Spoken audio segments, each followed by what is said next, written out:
tarde a todos. Vamos nesse momento nos ligando com o nosso mentor individual, com a espiritualidade amiga desta casa, com Joana de Ângeles, Irmã Rosário, Irmã Teresa, e agradecer a todos pelo carinho, pela amizade, pelo acolhimento. Nos ligamos com nossa mãezinha querida, Maria de Nazaré, pedindo a ela que nos envolva na sua luz, na sua paz, na sua serenidade, que nos aconchegue juntinho ao seu coração de mãe num abraço muito caloroso. De mãos dadas a Maria, chegamos à presença do nosso Mestre amado Jesus, e a Ele pedimos que derrame a sua luz sobre nós, que nos auxilie no entendimento e na aplicação dos seus ensinamentos em todos os momentos da nossa existência. De mãos dadas a Maria e a Jesus, chegamos à presença do nosso Pai Criador. A Ele agradecemos pelo que somos, pelo que temos, pela oportunidade bendita de estarmos aqui reunidos. E vamos nesse momento elevando os nossos corações e os nossos pensamentos em louvor e agradecimento, dizendo ao Pai: Pai nosso que estais nos céus, santificado seja o vosso nome, venha a nós o vosso reino, seja feita a vossa vontade, assim na terra como nos céus. O pão nosso de cada dia nos dai hoje, perdoai as nossas ofensas, assim como perdoamos aqueles que nos têm ofendido. E não nos deixeis cair em tentações, mas livrai-nos de todos os males, pois vossos são o reino, o poder e a glória para todo sempre. E harmonizados que estamos, vamos nos ligando com as equipes espirituais de tratamento desta casa, pedindo que seja derramado a luz branca do Cristo sobre todos os assistidos. Essa luz vai serenando, acalmando e tratando a cada um de nós. Pedimos às equipes de P2 que projetem a luz azul sobre todos nós. Essa luz vai percorrendo o sistema nervoso central, tratando cada um dos centros de força, trazendo todos eles no equilíbrio. Pedimos às equipes de CH que projetem a luz rosa no coração de cada um dos assistidos. Essa luz vai serenando, acalmando esse cardíaco, fortalecendo a fé e a confiança em cada um de nós. Nos ligamos com as equipes de P3B e pedimos a projeção da luz branca do Cristo, de um azul muito intenso que envolverá o coração e a mente de cada assistido.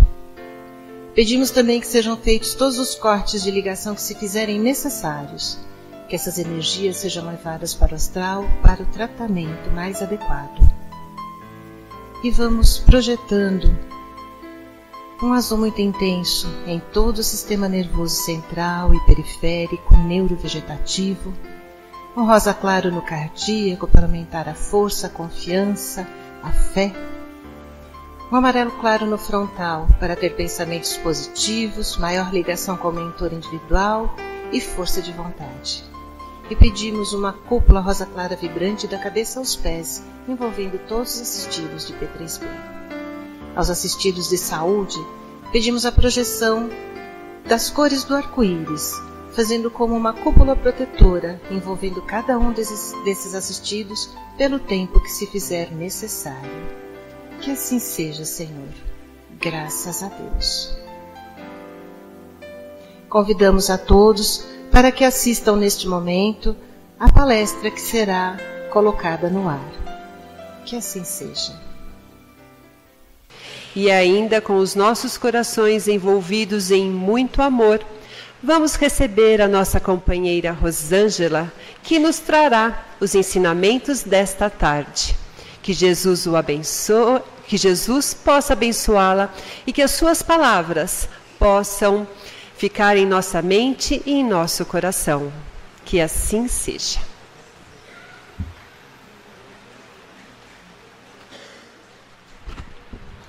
Boa tarde a todos.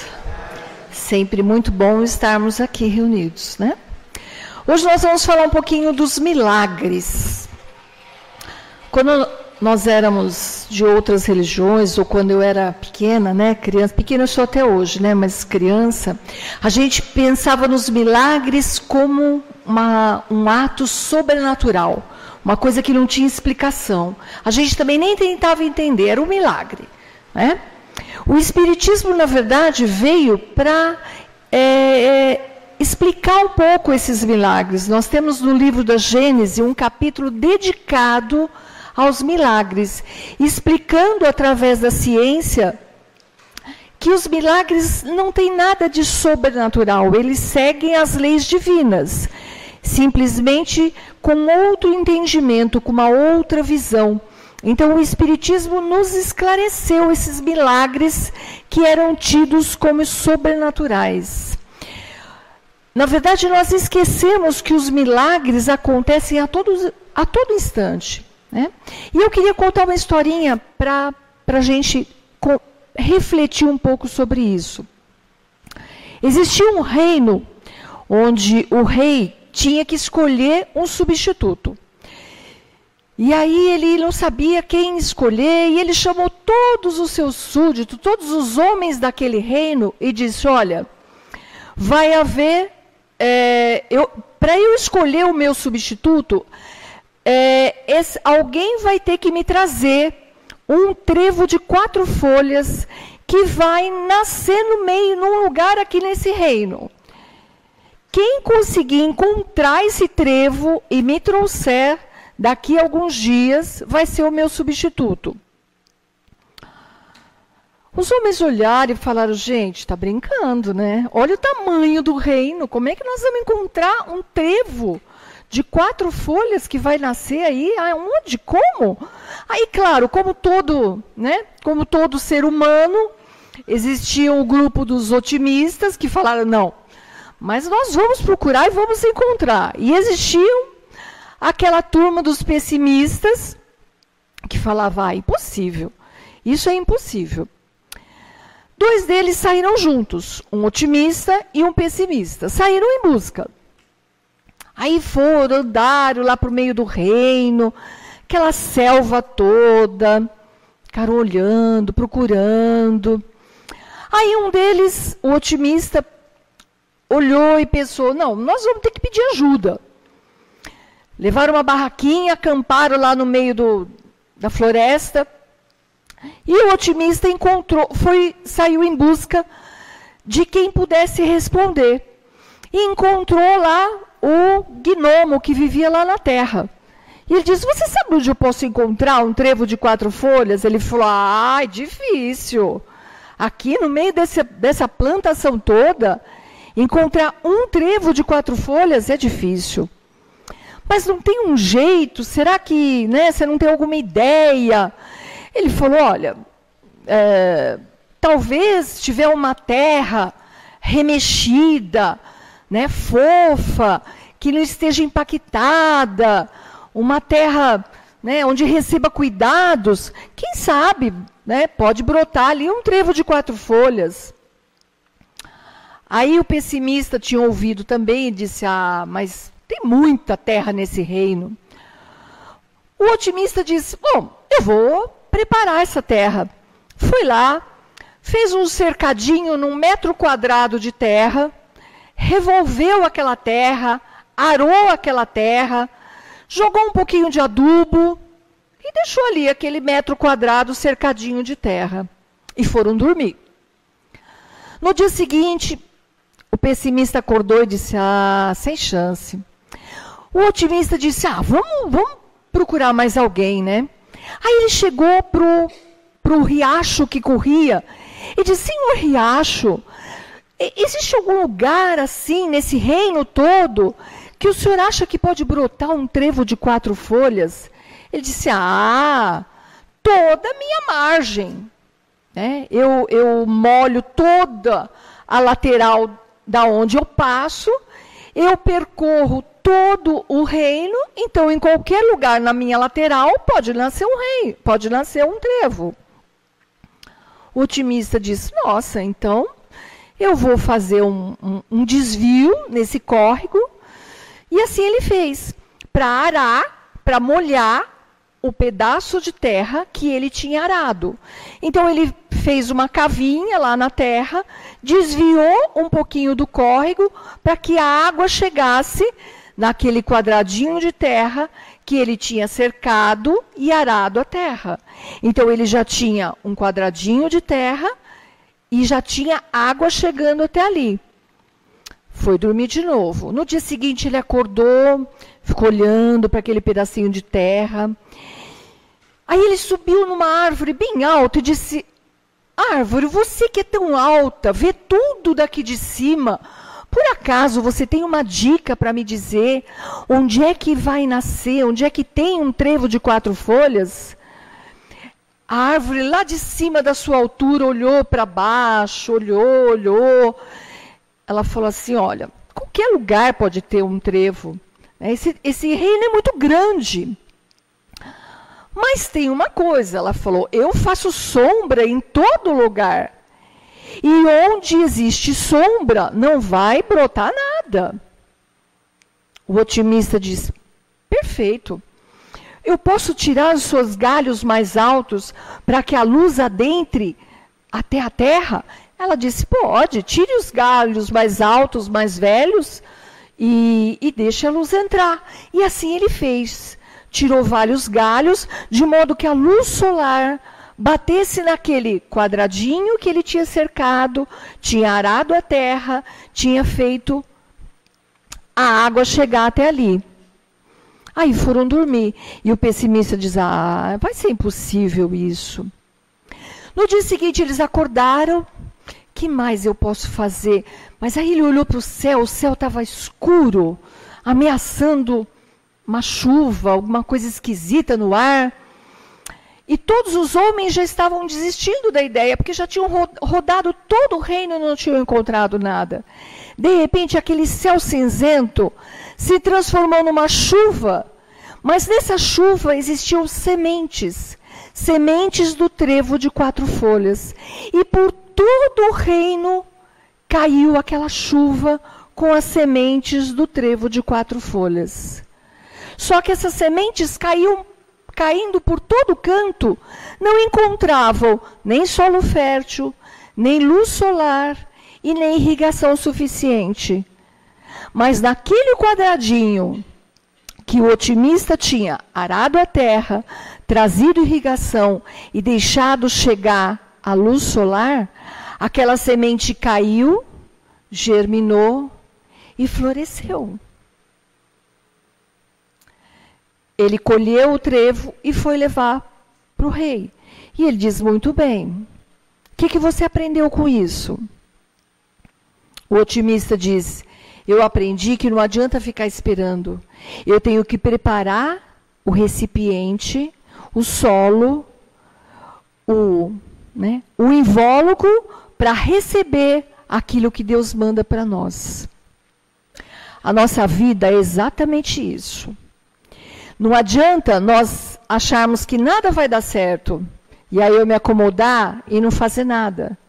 Eu tenho que arregaçar as minhas mangas e pensar qual é o recipiente que eu tenho que preparar para receber a grande bênção da vida. Então, quando o homem foi lá e revolveu a terra, trouxe água, trouxe luz, ele trouxe todas as condições necessárias para que o plantio acontecesse. Ele criou condições para que o milagre da vida surgisse. Nós esperamos o milagre da vida todos os dias, mas nós não percebemos que o grande milagre da vida já começa quando nós abrimos os olhos de manhã e estamos vivos, e estamos respirando. E estávamos numa cama, e estávamos num teto, e temos um café da manhã para tomar. Quando nós chegamos na rua e vamos pedir água para alguém, ou nós vamos em qualquer lugar e vamos pedir comida para alguém, o que a gente faz? Se eu chegar e falar assim: me dá um pouco d'água, o que eu tenho que fazer? Qual é a mínima parte que eu tenho que fazer? Eu tenho que pedir, mas eu tenho que... Normalmente é automático. Dá um pouquinho de água e eu faço o quê? Uma conchinha, né? O pedinte da rua, ele fala: me dá uma ajuda? e estende a mão. O que eu estou fazendo? O que essas pessoas estão fazendo? Elas estão criando condições para receber. Né? Ou se eu pedir água, eu posso o quê? Uma outra forma, eu posso abrir a boca. Me dá uma água. Né? E abrir a boca, não posso. Mas eu tenho que criar condições. Então, os milagres da vida têm que ser analisados assim. O que eu estou fazendo para me preparar para receber o milagre? Se eu estou com uma doença, qual é o recipiente que eu tenho que preparar? É o meu corpo físico. Eu tenho que preparar esse corpo físico para receber a cura. Nossa, mas como é que eu vou preparar? Se eu tenho uma doença, eu vou preparar o meu corpo físico para receber a cura? Sim. Através de uma limpeza, o quê? Fluídica. Uma limpeza de pensamentos, uma limpeza de energia.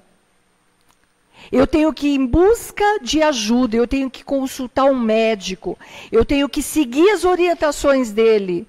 Sabe aquela brincadeira que a gente sempre faz? Você vai no médico, você fala, mesma coisa de sempre, o quê? Mandou tomar um remédio, fazer atividade física, né? Aí o que você fez? Não, o remédio eu já sei, atividade física também não vou fazer.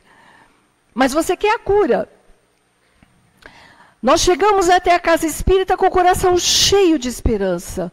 Não, aí eu vou encontrar, né, a resposta para a minha dor. Aí eu tomo um passe, que tem pessoas lá com o coração transbordando de amor. Né? Não estão incorporadas nem nada, estão ligadas à espiritualidade, se fazendo de instrumento para doar amor e energia para quem senta naquele banquinho. Qual é o recipiente que eu tenho que fazer? Abrir o coração. Deixar aquela energia limpar o fluido do meu corpo e preparar esse corpo para receber as bênçãos. Aí quando nós sentamos aqui, eu já estou recebendo, porque a espiritualidade está aqui. Né? Eu não enxergo ninguém, mas quem enxerga sabe que esse salão está repleto de médicos, de enfermeiros, ou de simplesmente espíritos amorosos que estão aí, ó, do ladinho de cada um de nós. Sabe essas cadeiras vazias? Não estão vazias. E quando o salão está cheio, eles sentam até no colo, se precisar, para fazer a parte deles. Mas nós temos que fazer a nossa. Cuidar dos pensamentos, dos sentimentos e das atitudes. Então, preparando o meu fluido, me envolvendo de amorosidade, fortalecendo a minha fé. O que é fé? É acreditar numa coisa que não é palpável. Deus é palpável? Não. Né? A cura é palpável? Não. Mas nós acreditamos. Jesus disse, se tiver fé do tamanho do grão de mostarda, vai dizer para esse monte, passa daqui para colar, e ele vai passar. Jesus afirmou isso. Mas cadê o nosso recipiente? Cadê o nosso solo fértil? Não é sentado. Eu posso tomar 30, 50 passes. Se eu não abrir o meu coração, se eu não cuidar dos meus pensamentos, das minhas intenções, se eu não mudar as minhas atitudes lá fora, eu não vou mudar nada. Porque aqui dentro é muito fácil emanar amor. Né? É muito fácil receber o sorriso das pessoas, é muito fácil receber o passe, receber orientação lá embaixo. Mas se eu sair daqui do mesmo jeito que eu entrei, eu não estou me transformando, eu não estou fazendo o recipiente para receber aquilo que eu preciso, que eu quero, que eu vim buscar. Aí eu digo assim, eu vou procurar um centro mais forte, né? Eu vou procurar um negócio melhor. Às vezes, o grande milagre não é a cura daquela doença, mas é o entendimento e a aceitação daquela dificuldade. É o entendimento de que minha vida continua apesar daquela doença.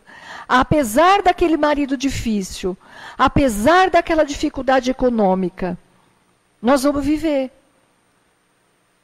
Aí diz, mas o viver tem um prazo determinado, é verdade.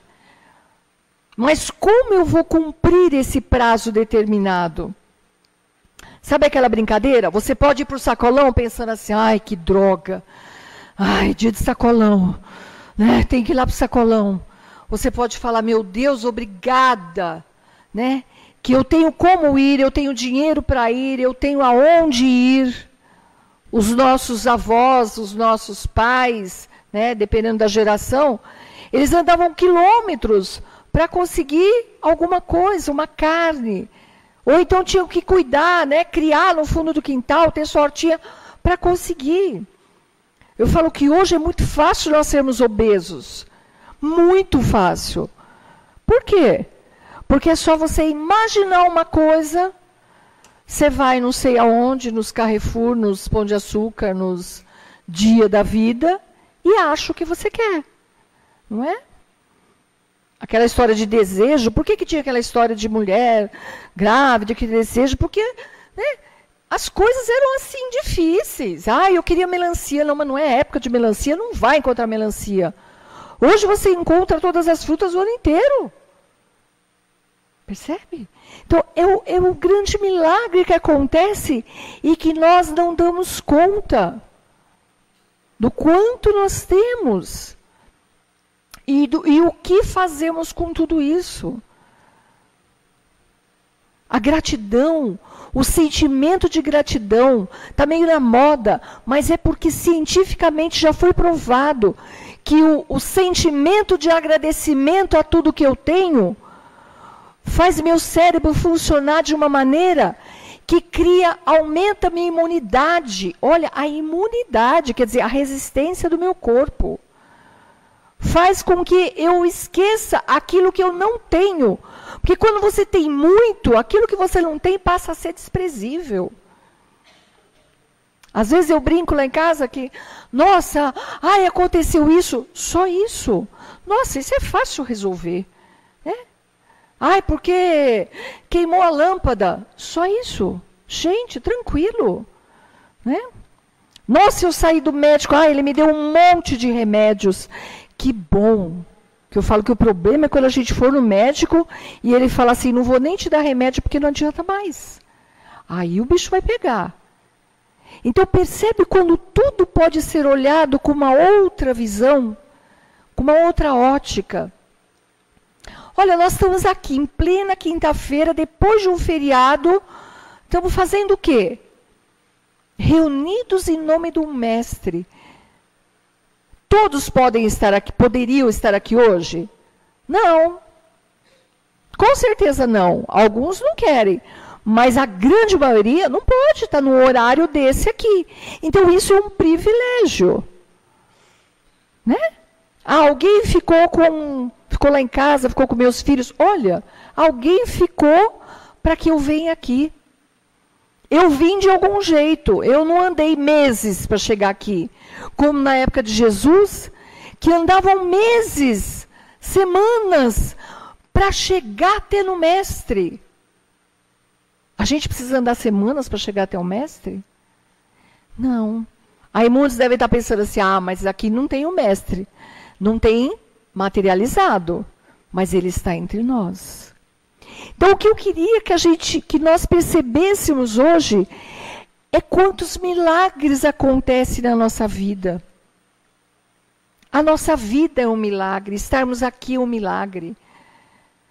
Depois dos 50 não ter dor é outro milagre, né? Sabe aquela historinha do Face? O médico mandou pôr gelo onde dói. Entra na geladeira, né? Porque depois de 50 dói tudo, entra na geladeira. Mas eu tenho uma dorzinha, mas você consegue viver, caminhar, fazer as suas coisas, se alimentar com aquela dorzinha? Gente, então ignora. O mal se fortalece quando nós damos valor a ele. Valorize o bem. Trabalhe os seus fluidos. Tente tirar da nossa vida, a sua vida, os pensamentos negativos, o pessimismo. Nossa, mas a situação econômica do país está muito ruim. Né? Quando esteve 100% bom? Ah, está ruim? São fases, são ciclos. Na época de Moisés também era difícil. Era difícil. Né? Existiam saqueadores. Outro dia eu estava vendo uma série no Netflix dos discípulos. Gente, a gente tem vergonha. Você tem vontade de pedir desculpas para Deus, porque eles, né, eram caçados, queriam matá-los, eles tinham que sair correndo, abandonavam tudo. Não dormiam sossegado. A gente vai dormir, não dorme, né? Fica lá rodando na cama porque está preocupado, que esse ano não vai dar para trocar presente. Gente, são esses os nossos problemas? Larga a mão. Né? E o que é a cura? O que é o milagre? É ir atrás daquilo que você quer. Não, mas eu preciso de determinada coisa, eu preciso melhorar esse meu sofrimento. Foca, vai em busca daquilo. O que é que você tem que fazer? Dá para você fazer alguma coisa? O exemplo do médico que eu dei. Dá mais uma chance. Ah, esse não deu certo? Vá buscar um outro. Porque a cura se vem através do que nós temos. Através da medicina, das medicações. Eu sempre digo assim, né? Às vezes as pessoas falam, eu tenho que tomar, esse remédio eu tenho que tomar pro resto da vida. Eu falo, gente, remédio é um presente de Deus. Ele nos tira a dor. Às vezes o paciente vai lá no consultório e fala assim, eu não quero anestesia. Eu falo, cara, a anestesia é uma bênção. Você faz tudo sem dor. Você já imaginou você fazer uma cirurgia sem anestesia? Né? Então, para você for fazer uma cirurgia, ou você for tratar do dente, fala assim, eu quero sem anestesia. Você quer? Não quer. Por quê? Porque a anestesia é uma evolução. Assim como as medicações são evoluções. São presentes de Deus. Então, eu tenho que tomar esse remedinho para o resto da vida. Que bom que existe um remedinho para eu tomar para o resto da vida. Né? Porque senão, talvez a gente não estivesse mais aqui. Eu tenho uma amiga, uma grande amiga, que ela teve câncer, e ela tem aquela história de tomar 5 anos da medicação, né? E ela me disse, toda vez que eu vou tomar essa droga, eu me fico angustiada, né? Tem um monte de efeitos colaterais. Eu falei, claro que tem efeitos colaterais. Você olha para o remédio com raiva, com ódio, inverte o raciocínio. Comece a olhar para aquele remédio e agradecer. Porque se não existisse aquele remédio, você talvez não estivesse aqui. Daí uma semana ela me ligou, ela disse assim, Rosângela, você acredita que eu não estou tendo mais enjoos, não estou tendo mais náuseas e continuo tomando o remédio? Mas todos os dias antes de tomar o remédio, eu agradeço. Gente, nós sabemos o caminho. A gente não segue por acomodação. Porque nós não queremos sair da zona de acomodação. Arregace as mangas, faça a sua parte, cuide daquilo que ocupa a sua mente, cuide daquilo que está no seu coração e que você, né, joga para os outros, joga para o universo. Comece a falar coisas melhores, coisas boas, coisas mais otimistas. Comece a contaminar as pessoas com a sua alegria, a sua amorosidade, a sua fé, a sua crença. Porque temos um Deus que olha por todos nós, que mandou seu Filho para nos ensinar o caminho. E Ele nos deixou o caminho. E Jesus diz, eu sou o caminho, a verdade e a vida. É só a gente seguir. E aí ele disse mais, aquele que quiser atingir o reino dos céus, pega a sua cruz e me siga. Ele não diz para a gente largar a cruz do meio, para presentear alguém com a nossa cruz, né? Para colocar a cruz lá no canto e ir embora. Não, ele diz, pegue a sua cruz e me siga. Faça o seu recipiente para receber o grande milagre da vida.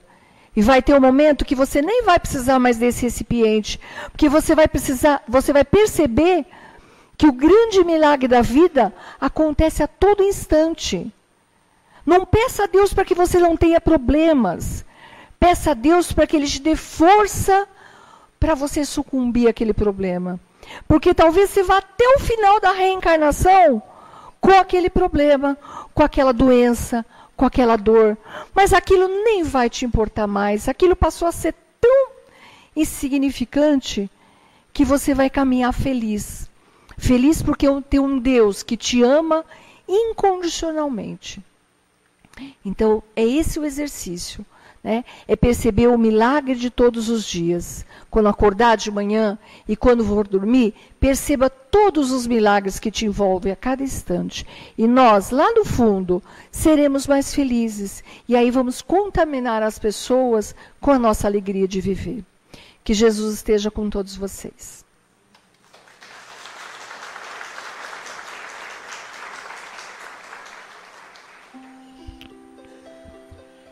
Gente, tudo isso que a Rosângela falou é treino. Não é que nós acordamos todos os dias, eu sou otimista. Não, é treino. A partir do momento que nós decidimos a olhar o lado positivo de alguma situação e evitar comentar o lado negativo, a gente já está treinando a nossa mente a focar no lado do aprendizado, no lado luz da situação. É treino e todos nós somos capazes, tá? Obrigada, Rosângela. Foi muito, muito importante a sua palestra de hoje. Convido a todos, neste momento, para fecharem os olhos e abrirem o coração. Vamos abrir o coração em profunda alegria, porque neste momento, uma luz dourada, intensa, brilhante, se forma neste salão. É Jesus que está abraçando a cada um de nós. O amor do Mestre cura. O amor do Mestre aquece. O amor do Mestre ensina e nos salva.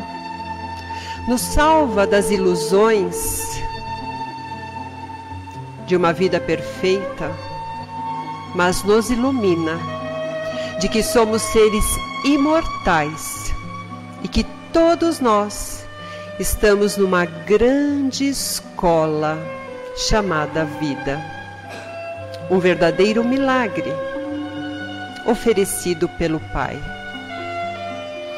E assim, nós agradecemos Jesus por nos amar incondicionalmente e principalmente por nos carregar nos braços de sua misericórdia.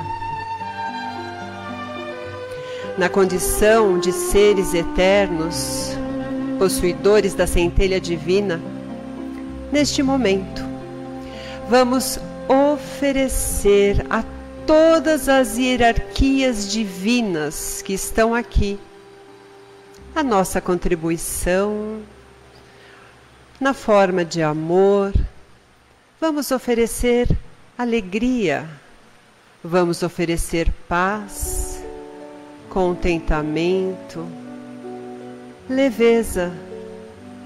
Vamos oferecer as nossas energias de solidariedade para que a espiritualidade possa juntar essas energias salutares e distribuí-la por todo o planeta a todos os nossos irmãos necessitados. E assim, nós só temos que agradecer por mais este encontro pois sabemos que somos filhos de Deus e que o propósito da nossa experiência temporariamente humana é amar a Deus sobre todas as coisas, ao nosso e ao próximo como a nós mesmos. Esse é o caminho da felicidade, esse é o verdadeiro milagre, pronto para renascer em nossos corações. Que Jesus os abençoe e os proteja. Que assim seja.